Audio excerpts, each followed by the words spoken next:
Hello everyone. My name is Vaibhav Lalit, student of Faculty of Law. I hope you all are doing great. So, in the last 2-3 classes, we have talked about FIR and its procedure and various other interesting facts related to it. And we also talked about arrest provision section 41 in the last class, right? So, अब FIR तो हो चुकी है and जो investigation machinery है now it comes into the motion and police को during this investigation काफ़ी लोगों को एग्जामिन करना पड़ता है, काफ़ी लोगों से पूछताछ करनी पड़ती है, उनको पुलिस स्टेशन भी बुलाना पड़ता है.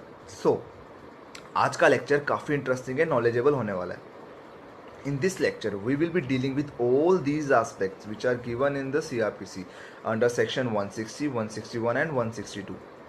And with that, हम लोग कुछ interesting facts भी देखेंगे relating to it, and we will also deal with few sections of Evidence Act as well. So, let's start with section 160 first. ये सेक्शन अटेंडेंस ऑफ विटनेस की बात करता है कि पुलिस ऑफिसर के पास क्या पावर्स हैं किसी भी विटनेस को अपने पुलिस स्टेशन में बुलाने की. सो पहली बात ये है कि जो ऑर्डर पुलिस पास करेगी किसी को बुलाने के लिए पुलिस स्टेशन में, वो रिटर्न में होना चाहिए. और ये बोलता है कि बेसिकली आप ऐसे ही किसी भी पर्सन को नहीं बुला सकते जिसे केस के बारे में कुछ पता ही ना हो. आप सिर्फ उसे बुला सकते हो who is acquainted with the facts and circumstances of the case. ऐसे ही पुलिस स्टेशन में भीड़ इकट्ठी नहीं करनी विटनेस की बिना बात के, right. And one more important thing, जिस पर्सन को पुलिस बुला रही है या तो वो उनके पुलिस स्टेशन की जुरिडिक्शन में हो या फिर एडजॉइनिंग स्टेशन की लिमिट्स में हो. ये नहीं कि कहीं से किसी दूसरी स्टेट से बुला रहे हो आप किसी भी पर्सन को, ऐसा नहीं. नो डाउट किसी और स्टेट से भी विटनेस बुलाया जा सकते हैं एंड किसी और स्टेट में जाके भी इन्वेस्टिगेशन हो सकती है, बट ऐसे डायरेक्टली नहीं. उसके लिए परमिशन चाहिए होती है मैजिस्ट्रेट की. And we will deal with all this situations जब हम जुरिडिक्शन की बात करेंगे, जब हम जुरिडिक्शन वाला कंसेप्ट करेंगे, right. Section 177 to 189 CRPC. Now few persons are exempted from this. उन लोगों को भी आप ऐसे ही किसी भी पुलिस स्टेशन में नहीं बुला सकते सिवाय उस पुलिस स्टेशन के जहाँ पे वो लोग रहते हैं, where they resides. Okay. And those persons are a person who is below 15 years and above 65, a woman or a mentally or a physically disabled person. अब एक्चुअली कई बार ये क्वेश्चन रेज होता है एंड काफ़ी बार कोर्ट्स में भी इसकी बात हुई है कि अगर कोई विटनेस पुलिस का ऑर्डर ना माने, बुलाने पे भी वो पुलिस स्टेशन में ना आए, क्या पुलिस उसे अरेस्ट कर सकती है या फिर फोर्सफुली उसे पुलिस स्टेशन ला सकती है?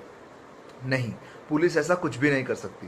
बट अगर कोई पर्सन पुलिस का ऑर्डर नहीं मानता एंड पुलिस स्टेशन नहीं आता, देन उसके अगेंस्ट प्रोसीडिंग्स हो सकती हैं. He shall be liable under section 174 of IPC for non-attendance in obedience to an order from public servant. So, इस बात का ध्यान रखना कि प्रोसीडिंग्स जरूर हो सकती हैं उसके अगेंस्ट कोर्ट में. So now section 161. सेक्शन 161 क्या कहता है कि कोई भी पर्सन जिसे केस के बारे में कुछ पता है and he has some information regarding the case, that person can be orally examined by that police officer जो इन्वेस्टिगेशन कर रहा है उस केस की, या फिर कोई और police officer who is not below the rank as state government may prescribe. अब जो वो पर्सन है he is bound to answer truly all the questions. वो पर्सन लीगली बाउंड है सभी आंसर्स ट्रूली देने के लिए. अगर वो झूठ बोलता है या फिर मतलब जानबूझ के कोई बात छुपाता है, आंसर्स नहीं देता, then he can be prosecuted under section 202 and 203 of IPC for giving false evidence. Again, it's an important thing. अब देखो साथ ही साथ आपके IPC के भी कुछ सेक्शन कवर हो रहे हैं एंड किस तरह से जो ये चीज़ें हैं ये सब आपस में इंटरलिंक्ड हैं. ये चीज़ें नोट करने वाली है. अब ये तो था कि वो कोई झूठी बात बता रहा है एंड या फिर कुछ मेन चीज़ें छुपा रहा है, but what if refuses to give answer, कि बताने से ही मना कर दे कि मैं नहीं बताता, जाओ जो करना है कर लो, then he will be punished under section 179 of IPC for refusing to answer public servant, right. अब इसकी एक एक्सेप्शन भी है कि अगर कोई क्वेश्चन ऐसा हो which have a tendency to expose him, basically उन क्वेश्चन से वो खुद भी फंस सकता है। जब उनके आंसर करेगा तो वो खुद से उन क्वेश्चन में फंस सकता है, देन वो उन क्वेश्चन के आंसर देने से मना कर सकता है। Now if you will see article 20 subclause 3 of constitution and section 132 of evidence act, वो इससे कुछ सिमिलर है। आर्टिकल 20 सबक्लोज 3 में एक्यूज को प्रोटेक्शन प्रोवाइडेड है कि accuse can not become a witness against himself, and same in section 132 of evidence act उसका जो प्रोवाइजो है सेक्शन 132 का, वो विटनेस की प्रोटेक्शन की बात करता है कि विटनेस इज प्रोटेक्टेड, उसके अगेंस्ट कोई प्रोसीडिंग नहीं हो सकती। इन बातों का ध्यान रखना, इन जो ये दो सेक्शंस हैं, section 132 and article 20 subclause 3। Now let's see ये सेक्शन आगे क्या बोलता है। The police officer may reduce into writing any statement made to him in the course of an examination under this section. So the word here is used is in the course of an examination. सिर्फ examination के time पे ही दी हुई statement की बात कर रहा है यहाँ पे वो। So the word is in the course of examination, ना कि in the course of investigation. So इस चीज़ का ध्यान रखना, ये काफ़ी लिमिटेड टाइम पीरियड के लिए यहाँ पे बात कर रहा है, ना कि पूरी इन्वेस्टिगेशन के दौरान, right. So now in this case in Nandini Satpathy versus P.L. Dani. The Supreme Court has extensively considered the parameters of Section 161 subsection 2 CRPC and the scope and ambit of Article 20 subclause 3 of the Constitution. It has held that the area covered by Article 20 subclause 3 and the Section 161 and subclause 2 is substantially the same. हमने already ऊपर इसके बारे में बात already हमने कर ली है। So now section 162 कहता है, let's see section 162, no statement made by any person to a police officer in the course of an investigation shall if reduced to writing to be signed. Now the word here is in the course of investigation. So अब ये wider terms में बात कर रहा है investigation के दौरान पूरे, right? The proviso to this section only allows contradiction of the prosecution witness. अब ये काफ़ी इम्पोर्टेंट है। Basically as you all know that, ये आप लोगों ने काफ़ी बार सुना भी होगा कि जो पुलिस है या पुलिस को दी गई कोई भी स्टेटमेंट की कोई वैल्यू नहीं होती, it has no evidentiary value, right. But जो इस सेक्शन का प्रोवाइजो है वो ये बोल रहा है कि नहीं, एक जगह ऐसी है जहाँ पे जो स्टेटमेंट का यूज़ है या फिर यू कैन से इसकी वैल्यू है, वो क्या है, for the purpose of contradiction under section 141 of evidence act. So सिर्फ और सिर्फ कॉन्ट्राडिक्ट कर सकते हो आप उसकी प्रीवियस स्टेटमेंट से, जो उसने स्टेटमेंट पहले पुलिस को दी थी, only you can contradict now. So suppose उसने पहले एक स्टेटमेंट दी पुलिस को एंड अब कोर्ट में वो मुकर गया उस स्टेटमेंट से जो भी उसने पहले लिखवाई, या फिर कोई और नई स्टेटमेंट दे रहा है या कुछ और बात बोल दी कोर्ट में, now you can only do is to contradict that prosecution witness with his previous statement जो उसने पुलिस को दी थी।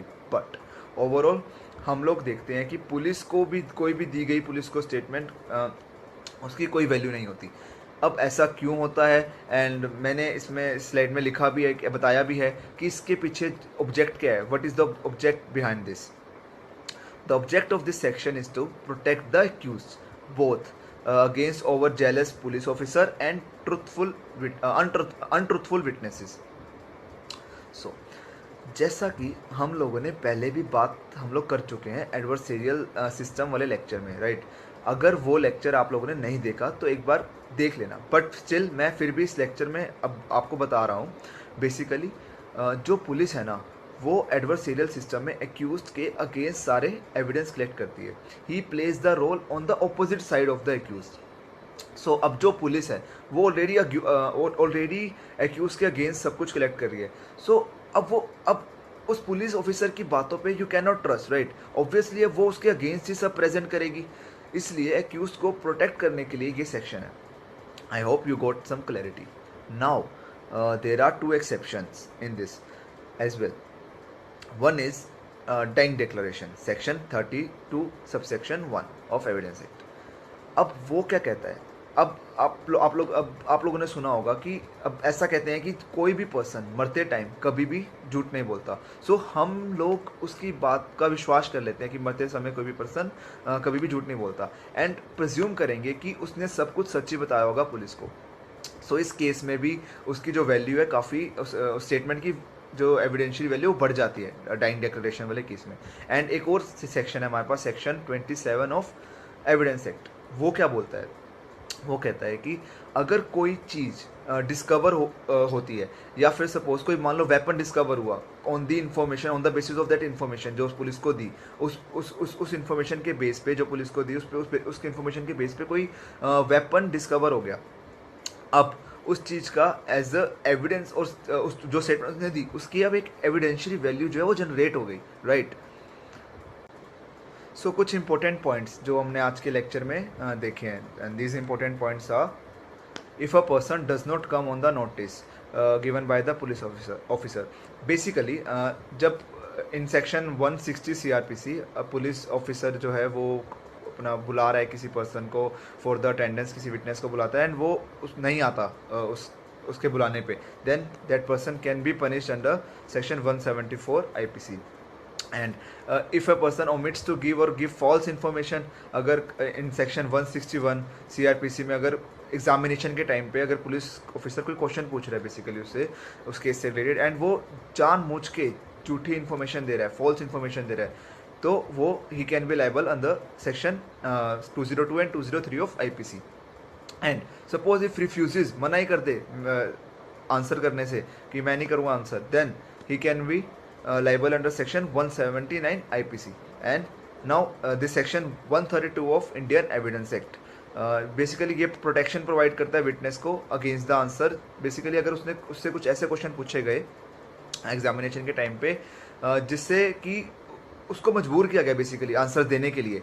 अब आंसर देते टाइम उसने कुछ ऐसे आंसर्स दिए जो कि उसके अगेंस्ट भी हो सकती है कुछ बातें, पर उन बातों से, ताकि कल को उसके ऊपर उन बातों को लेके कोई एक्शन ना हो, कोई उसके अगेंस्ट ना कल को वो अपना प्रोड्यूस कर दें वो बातें। सो उसको प्रोटेक्शन देता है ये section 132 all for all the answers which he has given against him, right.